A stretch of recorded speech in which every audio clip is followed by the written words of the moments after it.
Wake of the Bellerophon by T.B. Dahl. Chapter 5. Growing Boys. By the summer of 1792, the sun had taken personal command of Newton Ferrers. It beat upon wheat fields, lane dust, cottage roofs, pond water, church stones, farm dogs, and boys with equal authority. The hedgerows drooped under heat. The flies performed their duties without mercy.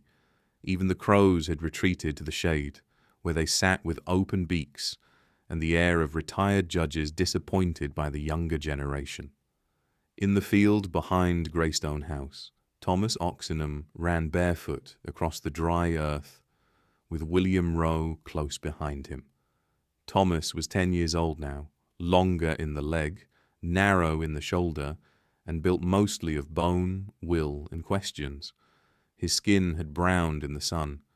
His knees carried the permanent evidence of walls, trees, boats, ditches, and other educational institutions. William, the same age but made in another mould entirely, was shorter, broader, and packed with the solid strength that came from hauling water, lifting sacks, pumping bellows, and wrestling calves that had not been consulted about cooperation. Thomas reached the oak first.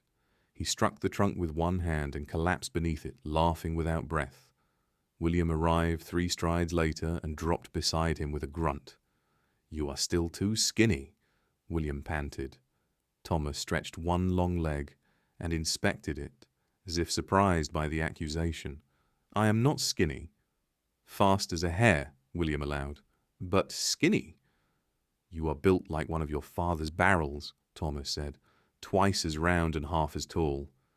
William cuffed him on the shoulder. Thomas absorbed the blow with a grin, though it nearly toppled him sideways. They lay under the oak while the field shimmered. Grass seeds clung to their shirts. Somewhere beyond the hedge, a cow lowed with the flat despair of an animal who had discovered summer and could not appeal it. William plucked a dry stem and chewed it. "When is your father due home?" Thomas's grin faded by a degree. He did not move at once. Instead, he looked upward through the oak leaves, where sunlight broke into sharp little pieces. "Mother had a letter last week," Thomas said. "He is still with the Channel Fleet off Ushant." William turned his head. "Still?" Thomas nodded. "It may be autumn before they rotate back to Plymouth." The words came evenly because Thomas had practiced them. They had become part of household speech now, along with stretch the flour, turn the apples, check the shutters. Has the post come? No, not today. Lieutenant James Oxenham's 6-month cruise had lengthened beyond a year.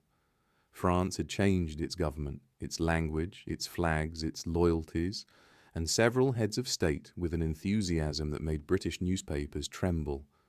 The Channel had grown watchful. Ships went out and did not return when first promised. Absence at Greystone House had become another member of the family. It sat at table. It stood by Anne's chair. It followed Thomas through chores. It slept in James's empty place. William spat out the grass stem. "He will come back?" Thomas sat up quickly. "Yes." The word was too sharp. William did not argue with it. Friendship has its own seamanship. It knows when to press and when to ease the sheet. Thomas rose and brushed dust from his breeches. "Come on. I promised Mother I would check the apple store before supper. The barrels need turning." William groaned, but stood.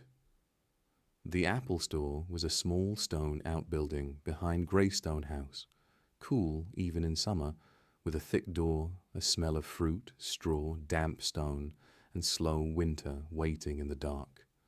Rows of barrels stood inside. The apples had to be inspected and turned to prevent rot from travelling secretly through the casks. Rot, like gossip and the French, moved fastest when ignored. The boys worked in silence at first, shoulders to wood, feet braced.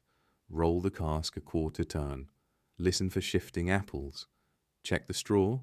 Move to the next. William handled the weight easily. Thomas was quicker at judging balance and leverage. Together they made better work than either alone. After the 6th barrel, William said, Father Jenkins says I may start at the smithy next week. Thomas looked up. The forge? Aye. Sweeping first, pumping bellows, carrying coal. 3p a day? Thomas stared. William tried to make his face casual and failed. 3p? Not much. It is coin of your own. William's grin slipped out. Enough for fishing hooks. Perhaps new boots before winter, if mother does not take it all for sensible things.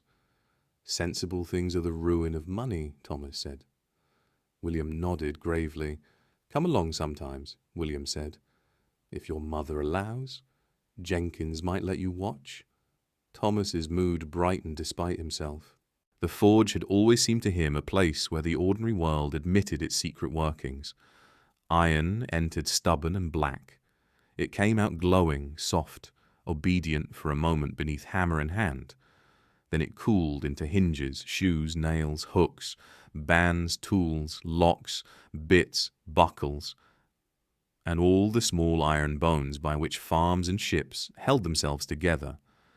I would like that, Thomas said, if Reverend Makepeace does not drown me in exercises. William made a face. Is he still sour? Less than before? That means yes. Thomas rolled another barrel. My father arranged additional mathematics and French. Reverend Makepeace has softened because father pays him better. William snorted. Coin improves many Christian virtues. Thomas laughed once, then caught the barrel before it went too far. William leaned his shoulder into the next cask. Will your father take you with him next time? Thomas's hand stilled on the wood. You are old enough now, are you not? William asked. Not yet. The words were heavier than the barrel. Mother says 12 at the earliest. Father says only if he can secure me a proper place as captain's servant. He wants more mathematics first. William's face was open, unguarded. Thomas looked away. Every month ashore had begun to feel like a ship detained by contrary wind. Lessons, chores, Latin, French, navigation by candlelight. Household accounts, mending fences, carrying water, helping Anne, watching for letters, all useful, all worthy, all ashore. The sea did not call politely now. It knocked. You will get there, William said. Thomas looked back. William shrugged. You always do. That was friendship too, unreasonable confidence loaned without interest. And when you do, William added, well, I expect full reports of every battle. Every single one. Even the dull bits. The dull bits are most of the Navy, according to my father. Then especially those. I want to know what admirals do when no one is shooting. They write, Thomas said. William shuddered. Thomas smiled. I would rather you were there with me. William's grin softened, but he shook his head. Someone has to stay behind and look after your mother, and Eliza. You sound like an old woman. And someone has to make sure Ridge Farm does not fall over. That too. William rested both hands on the barrel. I am for the land, Tom. Always have been. Thomas studied him. There was no shame in William's voice, no apology, no envy, only fact. Some men were drawn seaward, some put hands into soil, iron, timber, hoof, and harvest, and heard another summons entirely. Thomas nodded. Then I shall write you the sea, and you shall write me the land. William held out one flower-dusty hand. Agreed. Thomas took it. Their palms met briefly over the apple barrel, solemn as treaty makers, and twice as sincere. At the garden gate, they parted with arrangements to meet at the smithy the following week. Thomas watched William stride down the lane toward Ridge Farm, shorter shadow beside longer hedge, cap low, shoulders square. Then Thomas turned back toward Greystone House. Inside, Eliza was setting the table. She was 7 now, precise, observant, and increasingly determined that the world would behave better if only everyone listened when she explained it. She placed spoons exactly parallel, and frowned at any plate that wandered from its proper distance.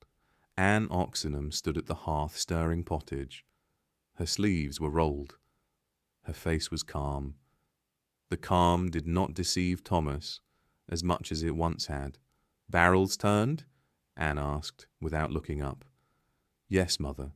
William helped. "Good." Thomas washed his hands at the basin. "William is to start at the smithy next week." Anne nodded. "The rows are raising him well.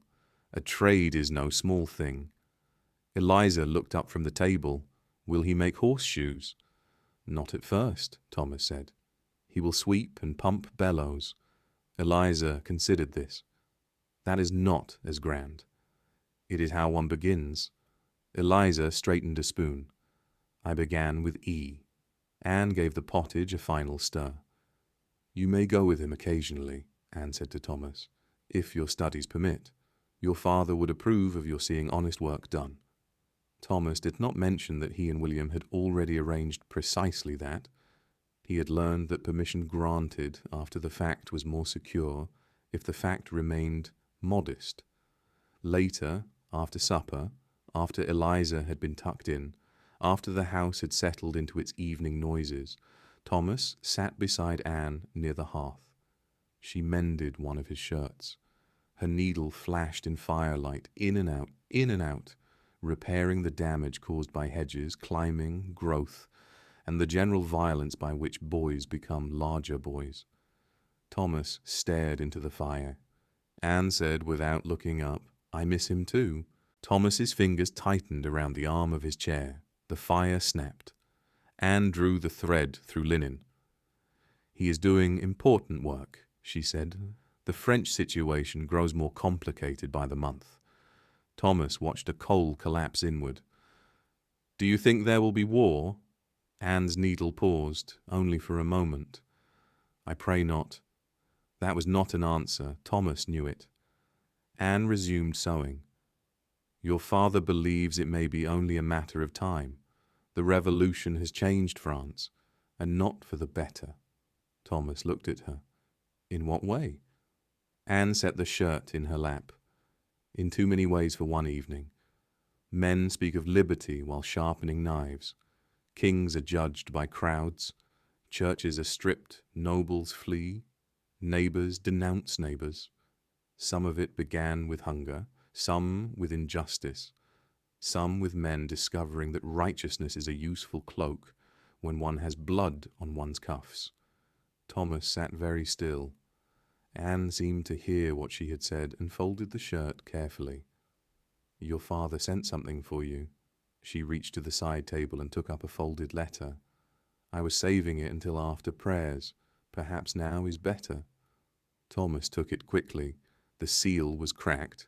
His father wrote to Anne first, always, but often enclosed separate pages for Thomas. Man-to-man letters, James called them. They contained naval matters, geometry, navigational puzzles, and occasionally advice that sounded simple until one tried to obey it. Thomas unfolded the paper. The handwriting was James's, controlled, slanting, crowded where the ship had rolled. "My dear Tom, the Channel Fleet executed an exercise near the Scilly Isles under conditions that would have tested older officers than some who performed it.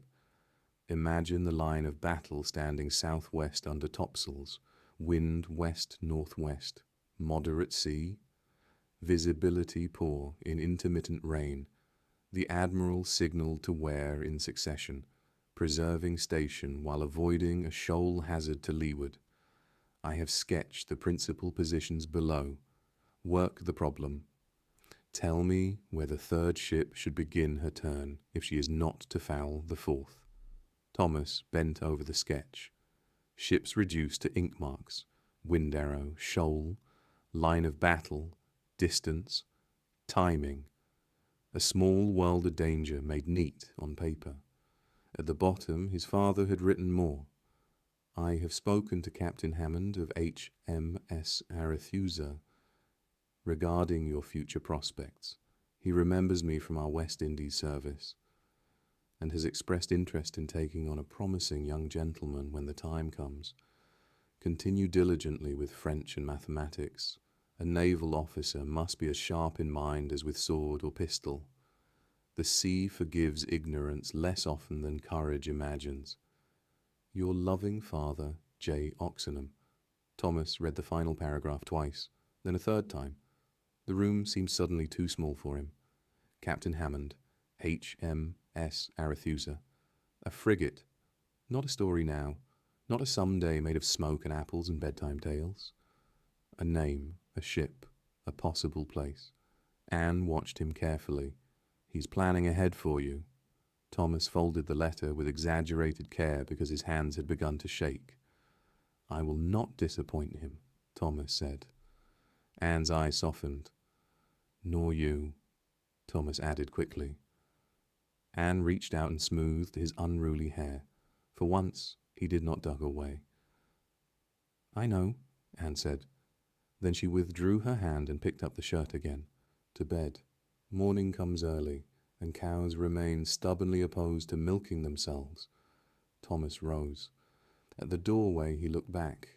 Anne bent over the shirt, the firelight warm on her face, the letter lying beside her on the table like a small open door. He carried the thought of Arethusa upstairs with him. It glowed longer than the candle. The smithy blazed like the gates of hell on a winter morning. This was not a metaphor anyone in Newton Ferrers would have used lightly. Most of them believed in hell with practical confidence, and still considered Father Jenkins's forge a fair local likeness. The fire roared in the hearth, the bellows wheezed and sighed. Iron glowed orange on the coals. Heat struck Thomas's face and dried his eyes. Sparks leapt and died on the packed earth floor.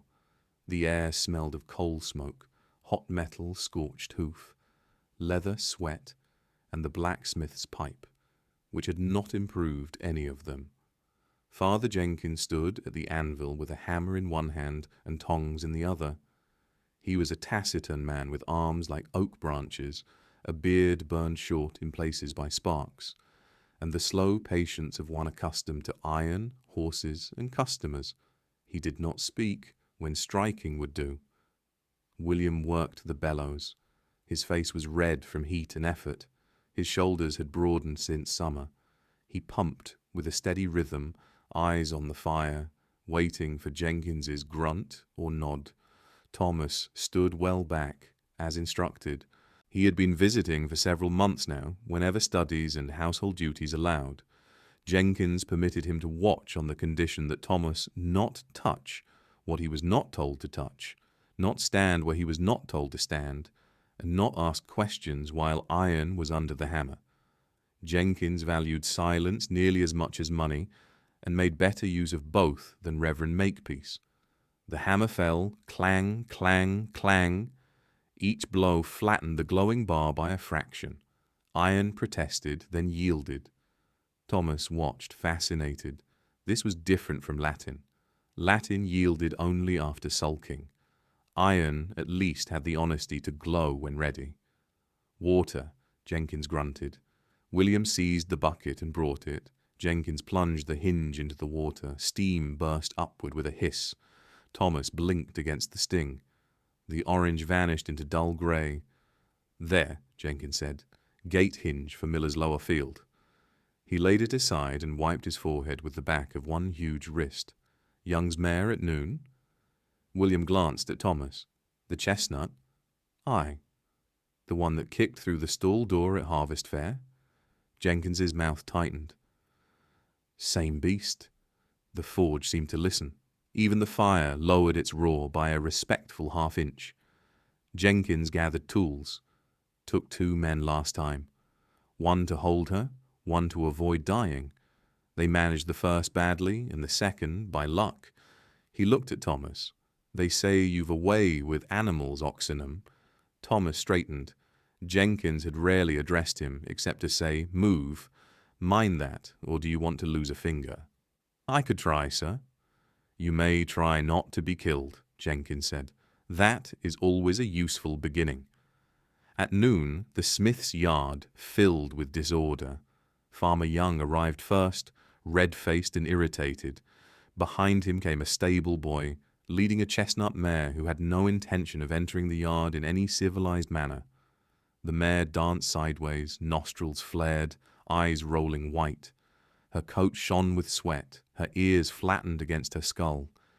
Every muscle in her body flickered beneath the skin as though expecting the world to strike. The stable boy jerked the rope. The mare threw up her head. Jenkins cursed softly. Devil's own temper. Thomas watched the mare, not the men. She flinched when the stable boy lifted his hand, though he carried no whip. The motion alone was enough. Her left shoulder quivered. There was an old scar near the flank, pale against the chestnut hide. The mare's fear did not move forward. It ran backward, into memory. Thomas stepped toward Jenkins. "May I approach her?" Jenkins looked at him as if weighing the nuisance of explaining a dead gentleman's son to Anne Oxenham. "Slowly," Jenkins said. "If she tramples you, I shall deny encouragement."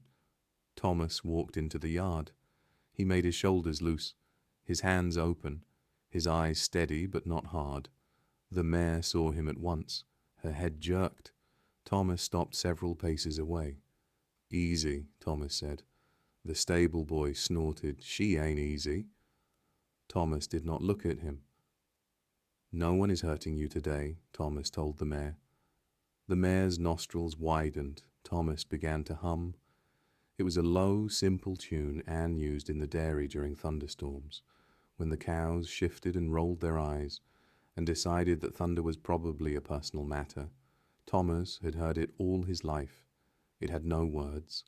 Words often got in the way of comfort. The mare's ears twitched, forward, back, forward again. Thomas took one step, then stopped. Another, then stopped. He spoke all the while, softly, steadily. "You are right about the fire. It is loud, and the hammer is worse.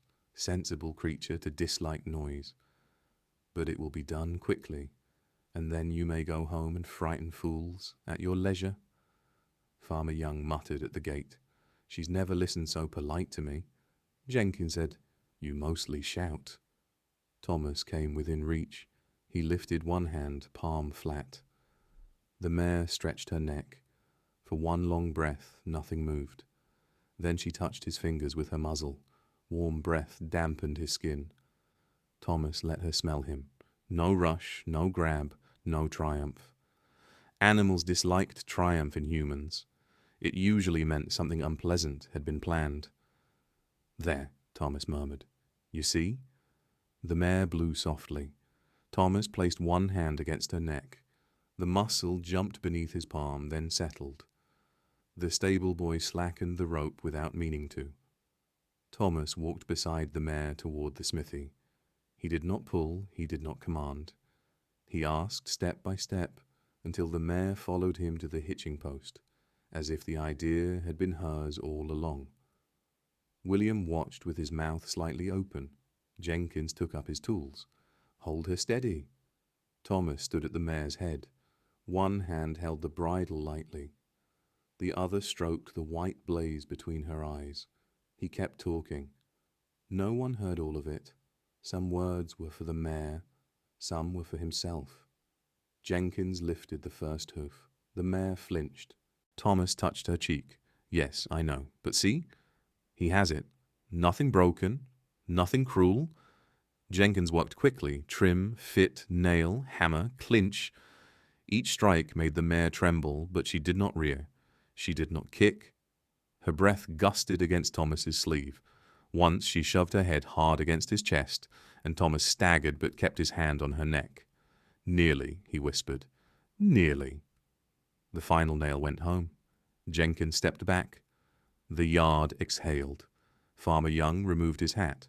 "Well," he said, "she's not tried to murder anyone." "A rare Christian improvement," Jenkins said. Thomas rubbed the mare's face once more before stepping away. The mare turned her head and followed his hand. Farmer Young crossed the yard and pressed a sixpence into Thomas's palm. "Well earned. She's cost me more in broken tack and stable boys than she's worth." Thomas looked at the coin. It was warm from the farmer's hand. his first earned money. "Thank you, sir." After Young and the mayor departed, Jenkins clapped a hand on Thomas's shoulder. It was like being struck by friendly timber. "You ever tire of the sea notion? You'd make a fair farrier's assistant." Thomas smiled. "The Navy is in my blood, sir." Jenkins grunted. Blood can be foolish." William laughed. Jenkins pointed at him. "Back to Bellows." On the walk home, William kept glancing at the sixpence. "One afternoon's work," William said, "and you earn what takes me 2 days of sweating." Thomas tossed him the coin. William caught it by reflex. Then he stopped. "No." "For hooks," Thomas said. "It is yours. We will use them together." William looked at the sixpence in his palm. His fingers closed around it. "The trout should run well by Easter," he said. "Then we shall need hooks." William pocketed the coin. Neither boy made a ceremony of it. The day had already had one in the smith's yard, when a frightened mare had placed her trust in a boy, and the adults had stood around looking surprised. Adults often mistook patience for magic because patience took longer than shouting. 1793. In January, France cut off the head of its king. The news reached Newton Ferrers, folded in newspapers, carried in letters, shouted in taverns, argued in parlours, condemned from pulpits, and repeated inaccurately in kitchens. Men who had never met Louis Capet spoke of him as if he had owed them money. Others muttered that tyrants had it coming, though most lowered their voices before saying so. By spring, war no longer felt like a possibility. It felt like a tide already coming in. At Greystone House, Thomas stood at the best parlour window and watched the lane. A cutter had been seen entering the Yelm that morning, and word had come that James Oxenham was aboard. Anne told Thomas to finish his translation. Thomas sat. He opened Caesar. He read the same sentence 5 times. The Gauls did something to the Romans. The Romans replied in Latin. No one behaved clearly. Eliza, now 8, practiced scales on the spinet. Her fingers moved carefully over the yellowed keys. The tune climbed, stumbled, climbed again. Anne moved between parlour and passage, composed in the manner of a woman who had arranged composure before breakfast and intended it to hold until supper. Her eyes went to the window every time she passed. "He will come when he comes," Anne said. Thomas looked up. Anne was not looking at him when she said it. Boots sounded on the garden path. Eliza struck 3 wrong notes at once, leapt from the stool and ran. The door opened. "Father!"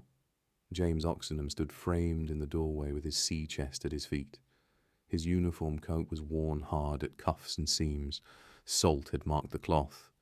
His face had thinned. New lines ran from nose to mouth and at the corners of his eyes.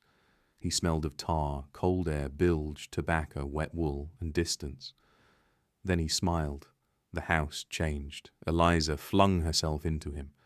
James caught her and lifted her easily, though not quite as easily as before. "My word," James said, "you have grown." Eliza clung to him. "I learned 3 new pieces." "Then I shall hear all 3. Now?" "After your mother decides whether I am fit to enter the house." Anne came forward. Her steps were measured. Her hands were not. They trembled once before she clasped them. James set Eliza down and turned to Thomas. The moment stretched. Thomas was taller than when James had gone. Not a child exactly, not a man. An unfinished mast, all length and intention. James studied him.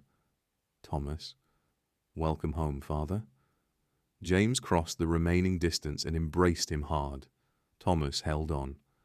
His father's coat scratched his cheek. Salt and tar filled his nose. For one moment the Channel, France war, letters, absence, and all the careful man-to-man phrases burned away.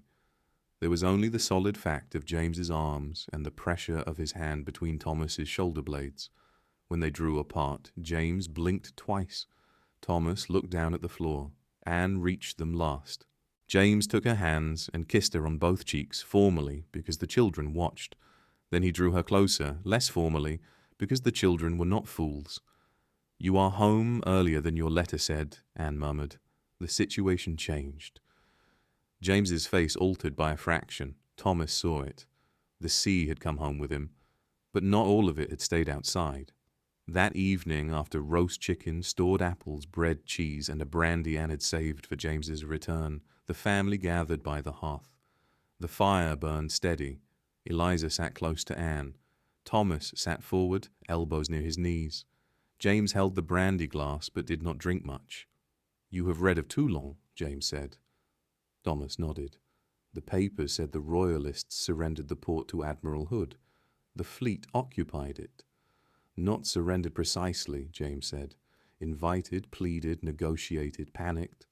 Politics has many gangways, and most are slippery." Anne's hand rested in her lap. James continued, "The Royalists rose against the revolutionary government. Admiral Hood took possession of Toulon with British and Spanish forces. In harbour lay a considerable part of the French Mediterranean fleet, 30 ships of the line with frigates, stores, arsenals, dockyards, a prize beyond calculation." Thomas leaned forward. James saw him and gave a tired half-smile. "Yes, for a moment it seemed we had dealt Republican naval power a mortal wound." "For a moment?" Thomas asked. James looked into the fire. "For a moment." The hearth cracked. Outside, wind pressed rain softly against the shutters. "We underestimated their resolve," James said, "and we underestimated one officer." Anne's eyes narrowed slightly. "A French admiral?" "No." "Artillery? A Corsican? Bonaparte?" The name sat there, unfamiliar and sharp. "He was young," James said, "barely older than some lieutenants I have served with. But he understood ground, guns, angles, range, and fear. He placed batteries on the heights. Once the Republicans held the commanding positions, the harbour became a bowl, and we were the fish." Thomas pictured it. Ships trapped at anchor, heights above, guns looking down, rigging, decks, magazines, men, all under plunging fire. "What did Admiral Hood do?" "What he had to do," James said. "Evacuate." He turned the brandy glass slowly in his hand. The town collapsed into terror. Royalists, civilians, families, men who had declared for us, women carrying children, dockyard workers who knew what the Republicans would call treason, everyone running toward the quays, everyone begging for boats. Anne's fingers tightened once in her skirt. Eliza sat very still. James stopped. The silence lengthened. Thomas heard something underneath it. Not words, something his father had not brought home to say. Anne said gently, "The papers mentioned burning ships." James nodded. "We could not leave the French fleet to be retaken entire. What we could sail out we took. What we could not remove we destroyed." "How many?" Thomas asked quietly. 15 ships of the line burned or scuttled." James's voice had lowered. "I commanded one of the fire ship parties." The room seemed smaller. James spoke matter-of-factly now, and because he spoke so, the horror came through more clearly. "We went in after dark, powder laid, trains prepared, tarred combustibles, men working fast, because Republican troops had already entered parts of the town. The decks were confusion, French stores everywhere, smoke before the fires were properly set. Orders shouted in English and Spanish. Civilians still trying to reach boats.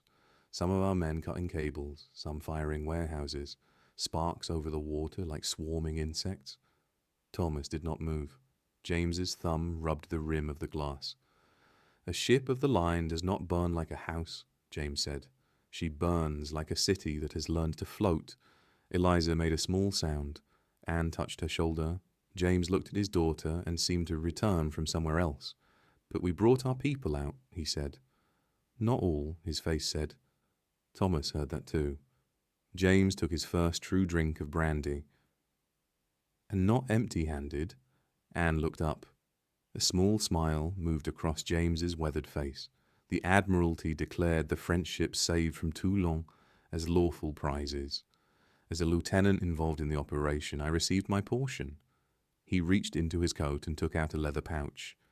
It landed in Anne's hands with a weight that made her inhale. 1,200 pounds. Anne stared at him. James. Enough to clear the mortgage on Greystone House entirely, and leave something for the children. Anne's fingers closed around the pouch. Security. The word did not need speaking.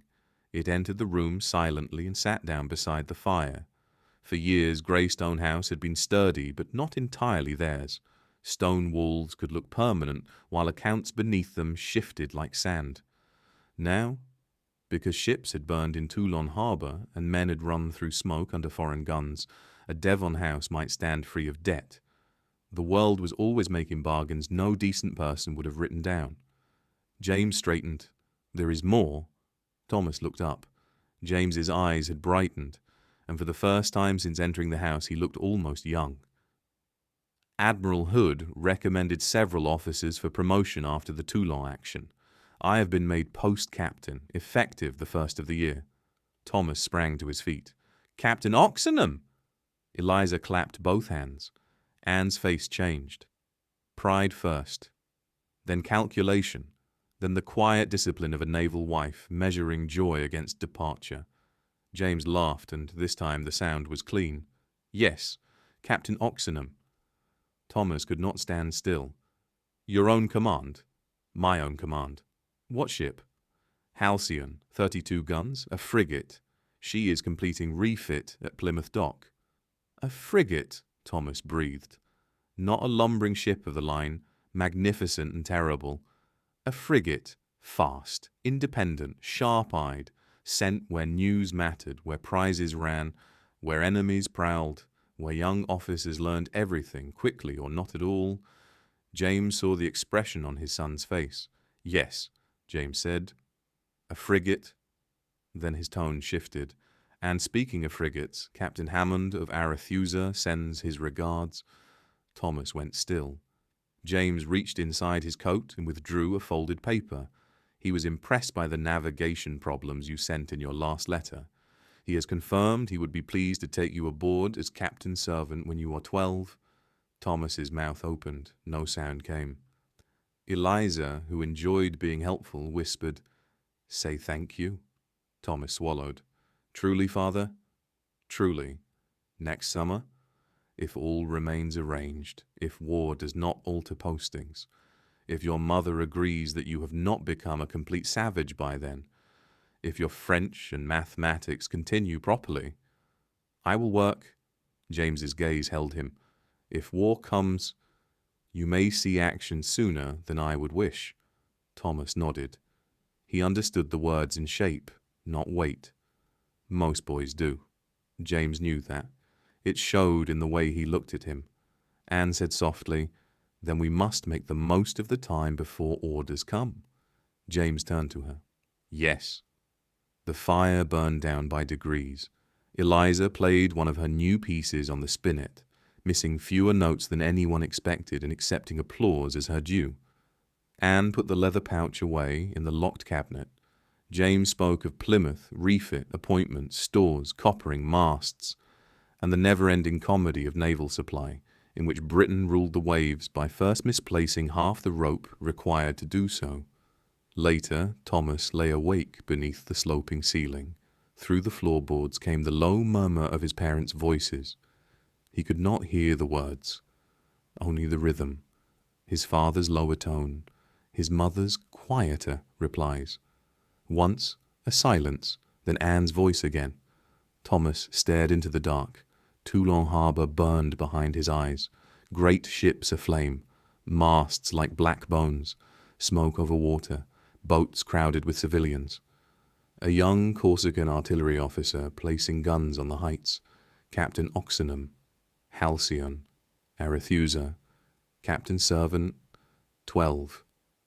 The future no longer waited like a distant sail. It had come within sight of land. Thomas turned onto his side and tucked one hand beneath his pillow, where James's letter lay folded. Tomorrow he would tell William. William would want every detail. Prize money first, perhaps. because William had developed a keen and practical interest in prize courts ever since discovering that naval glory sometimes arrived in coin.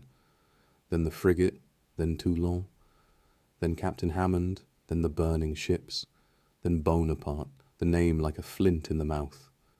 Thomas closed his eyes. Outside, the night wind moved softly through the orchard. The apple branches creaked.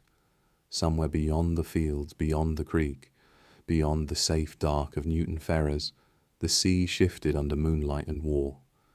It had waited for him a long time. Now, at last, it seemed to be counting. The story continues in the next chapter, so make sure to subscribe, leave a comment with your thoughts, and share this video with fellow book lovers.